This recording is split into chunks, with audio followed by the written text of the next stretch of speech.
السلام علیکم ورحمۃ اللہ وبرکاتہ۔ کیا حال ہے پیارے بچوں؟ امید ہے کہ آپ سب خیریت سے ہوں گے۔ آج ہم سنیں گے حضرت صالح علیہ السلام کی کہانی۔ حضرت صالح علیہ السلام قوم سمود کی طرف بھیجے گئے تھے۔ کیا آپ کو معلوم ہے کہ حضرت نوح علیہ السلام کی نسل میں ایک شخص کا نام سمود تھا؟ سمود کا خاندان حجر نامی ایک جگہ پر آباد ہو گیا جو سعودیہ کا ایک علاقہ ہے، اور اب اسے مدائن صالح کہا جاتا ہے۔ سمود قبیلے کے لوگ جسمانی لحاظ سے بہت طاقتور تھے اور ان میں ایک بہت خاص صلاحیت تھی۔ وہ ایسے شاندار اور مضبوط گھر بنانا جانتے تھے کہ آج تک کوئی ایسے گھر نہیں بنا سکا۔ کیا آپ کو معلوم ہے کہ ان کی عمارتوں میں کیا خاص بات تھی؟ جی، وہ ہماری طرح اینٹیں جوڑ کر گھر نہیں بناتے تھے، بلکہ پہاڑوں کو تراش کر یعنی کارونگ کر کے مضبوط عمارتیں بناتے تھے۔ اللہ تعالیٰ نے جسمانی طاقت کے ساتھ ساتھ انہیں سرسبز زمین بھی دی تھی۔ ہر طرف پھلدار اور سایہ دار درخت تھے۔ ان کے جانور کثرت سے دودھ دیتے۔ وہ اتنے طاقتور ہو گئے تھے کہ دوسرے قبیلے ان سے ڈرنے لگے تھے۔ یہ سب نعمتیں انہیں اللہ سبحانہ و تعالیٰ نے دی تھی، لیکن وہ سمجھتے تھے کہ یہ سب کچھ انہیں بتوں نے دیا ہے۔ وہ دنیا کی نعمتوں میں کھو گئے اور شرک کرنے لگے۔ ان کے طاقتور لوگ کمزوروں پر ظلم کرتے اور وہ زمین میں فساد کرنے لگے تھے۔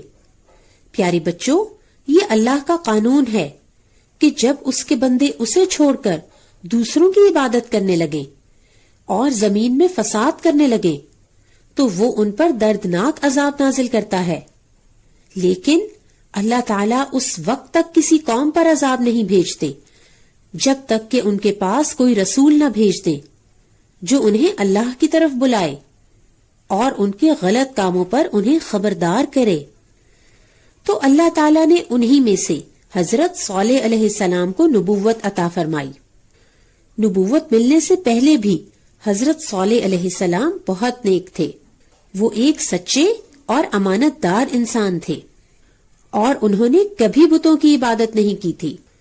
جب اللہ تعالیٰ نے انہیں نبی بنایا تو انہوں نے اپنی قوم کو ایک اللہ کی طرف بلایا، لیکن ان کی قوم نے جواب دیا کہ کیا تم ہمیں ان چیزوں کی عبادت سے منع کرتے ہو جن کی عبادت ہمارے باپ دادا کیا کرتے تھے؟ حضرت صالح علیہ السلام نے انہیں ہر طرح سے سمجھایا اور بتایا کہ یہ سب نعمتیں جو تمہارے پاس ہیں اللہ رب العالمین کی دی ہوئی ہیں، اس لیے اسی کا شکر ادا کرو اور اسی کی عبادت کرو۔ حضرت صالح علیہ السلام ان سے یہ کہتے کہ اللہ سے مغفرت مانگو اور اس کے آگے توبہ کرو، بے شک میرا رب نزدیک بھی ہے اور دعا بھی قبول کرتا ہے۔ یہ باتیں سن کر وہ حضرت صالح علیہ السلام سے کہتے کہ تم پر کسی نے جادو کر دیا ہے۔ اللہ سبحانہ و تعالیٰ جب بھی کسی قوم میں نبی بھیجنا چاہتے ہیں تو اسی قوم کے سب سے بہترین انسان کو نبی کے طور پر چن لیتے ہیں۔ قوم یہ بات جانتی ہے کہ وہ ایک سچے اور نیک انسان ہیں، اور نبی بھی اپنی قوم کے بارے میں اچھی طرح جانتے ہیں۔ لیکن حضرت صالح علیہ السلام کی قوم ان سے کہتی کہ آپ تو ہم ہی میں سے ہیں، ہم آپ کی بات کیوں مانیں؟ کیا ہم سب میں سے آپ ہی پر وحی نازل ہونی تھی؟ آپ نے دیکھا بچوں کہ جب کوئی انسان لوگوں کو ایک اللہ کی عبادت کی طرف بلاتا ہے تو لوگ اس کے دشمن بن جاتے ہیں اور اس کے بارے میں غلط باتیں کرتے ہیں۔ لیکن حضرت صالح علیہ السلام بڑے صبر سے انہیں اللہ کی طرف بلاتے رہے، مگر چند کمزور اور غریب لوگوں کے علاوہ کوئی ایمان نہ لایا۔ جب قوم نے دیکھا کہ حضرت صالح علیہ السلام تبلیغ سے نہیں رکتے تو انہوں نے یہ ارادہ کیا کہ ان کو جھوٹا ثابت کیا جائے۔ اس مقصد کے لیے انہوں نے یہ طے کیا کہ ان سے ایسا کام کرنے کو کہا جائے جو وہ کر نہ سکے۔ انہوں نے حضرت صالح علیہ السلام سے کہا کہ اپنے رب سے کہو کہ اگر اس سامنے والی چٹان سے اونٹنی نکل آئے اور وہ ایک بچہ پیدا کرے تو ہم آپ پر ایمان لے آئیں گے۔ حضرت صالح علیہ السلام نے فرمایا، اچھا اگر ایسا ہو گیا تو کیا تم اللہ پر ایمان لے آؤ گے؟ وہ لوگ بولے، بالکل، ہم وعدہ کرتے ہیں حضرت صالح علیہ السلام نے اللہ تعالیٰ سے دعا کی، اور اللہ سبحانہ ہوا تعالیٰ تو ہر چیز پر قادر ہے. وہ اپنی قدرت سے نبی کو جو چاہے معجزہ عطا فرما سکتے ہیں. اللہ تعالیٰ نے چٹان کو حکم دیا، وہ حرکت کرنے لگی اور پھٹ گئی. قوم سمود کے سردار اس کو دیکھ کر خوف زدہ ہو گئے. پھر جب انہوں نے چٹان میں سے اونٹنی کو نکلتے دیکھا تو وہ حیران رہ گئے. اونٹنی چٹان سے باہر آئی اور اس کا ایک بچہ ہوا. یہ معجزہ دیکھ کر کچھ لوگ سجدے میں گر گئے اور ایمان لے آئے، لیکن اکثر لوگ پھر بھی گمراہی پر اڑے رہے. حضرت صالح علیہ السلام نے ان سے فرمایا کہ یہ اونٹنی اللہ کی نشانیوں میں سے ایک نشانی ہے، اس لیے یہ زمین میں جہاں چاہے کھا سکتی ہے، اور اگر تم نے اس کے ساتھ برا سلوک کیا تو اللہ کا عذاب تمہیں پکڑ لے گا. انہوں نے اپنی قوم کو یہ بھی بتایا کہ ایک دن اونٹنی کے پانی پینے کا ہے اور دوسرا دن ان کی قوم کا ہے. چنانچہ اونٹنی اپنی باری پر پانی پیتی اور سارا پانی پی جاتی، اور دوسرے دن وہ کنویں کے قریب بھی نہ جاتی. دوسرے دن وہ لوگ پانی پی لیتے. اس طرح کافی مدت گزر گئی. ایک دن کافر سردار جمع ہوئے اور کہنے لگے کہ آخر یہ حالت کب تک رہے گی؟ اونٹنی کی وجہ سے ہمیں ایک دن بالکل پانی نہیں ملتا، اس کا کوئی حل ہونا چاہیے. انہی میں سے ایک سردار جس کا نام قدار بن سالف تھا کہنے لگا کہ ہم اونٹنی کو کھیتی اور پانی سے دور کر دیتے ہیں. لیکن باقی سردار کہنے لگے کہ بھلا یہ کیسے کیا جا سکتا ہے؟ پھر قدار نے ایک دوسری تجویز پیش کی اور کہنے لگا کہ ہم اونٹنی کو مار دیتے ہیں. یہ بڑا ظالم اور بدبخت انسان تھا. قوم سمود کے ہاں اس کا بڑا مقام تھا اور اس کی بات مانی جاتی تھی. قدار کا مشورہ سن کر بعض سردار ڈر گئے اور کہنے لگے کہ کہیں صالح علیہ السلام کی بات سچ نہ ہو جائے اور کہیں ہم پر عذاب نہ آ جائے.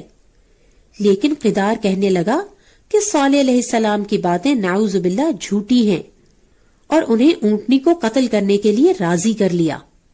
انہوں نے یہ طے کیا کہ اونٹنی کی ٹانگیں کاٹ دی جائیں تاکہ وہ کنویں تک نہ پہنچ سکے اور سارا پانی وہی استعمال کرے. اس کام کو کرنے کے لیے 9 لوگ سامنے آئے جو فساد کیا کرتے تھے.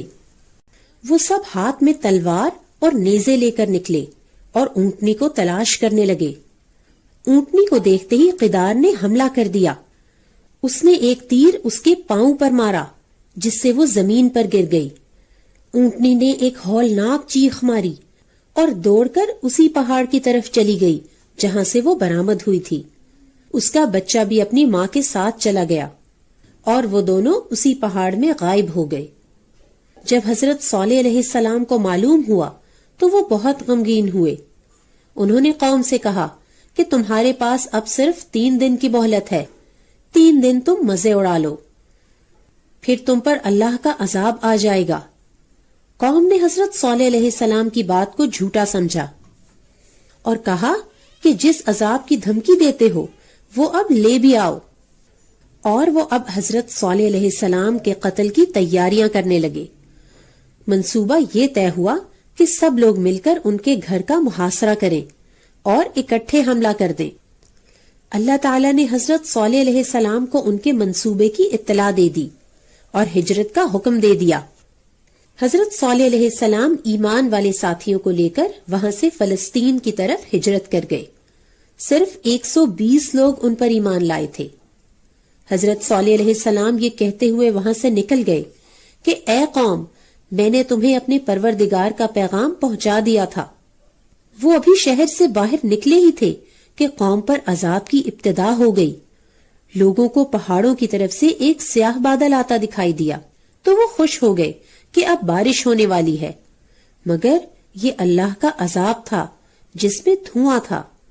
سائنٹسٹ یہ بات کہتے ہیں کہ یہ غلیظ گندھک یعنی سلفر کے ویپرز ملا ہوا دھواں تھا.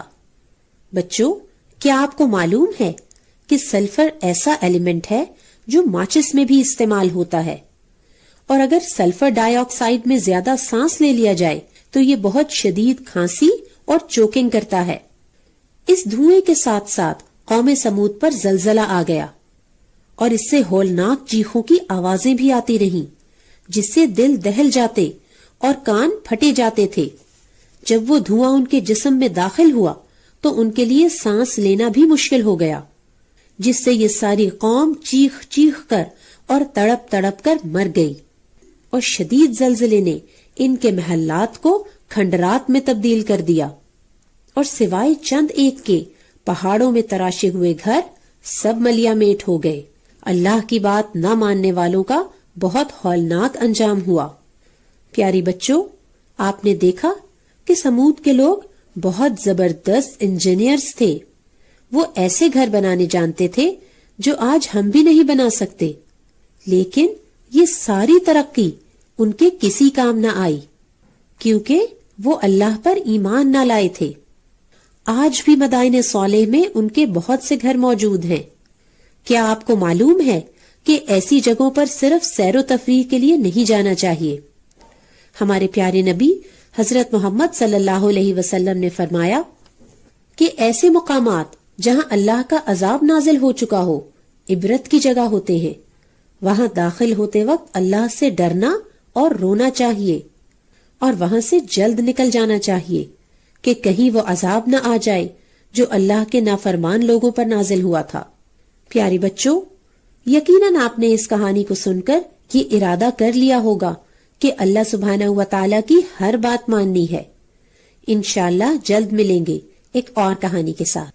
السلام علیکم ورحمۃ اللہ وبرکاتہ۔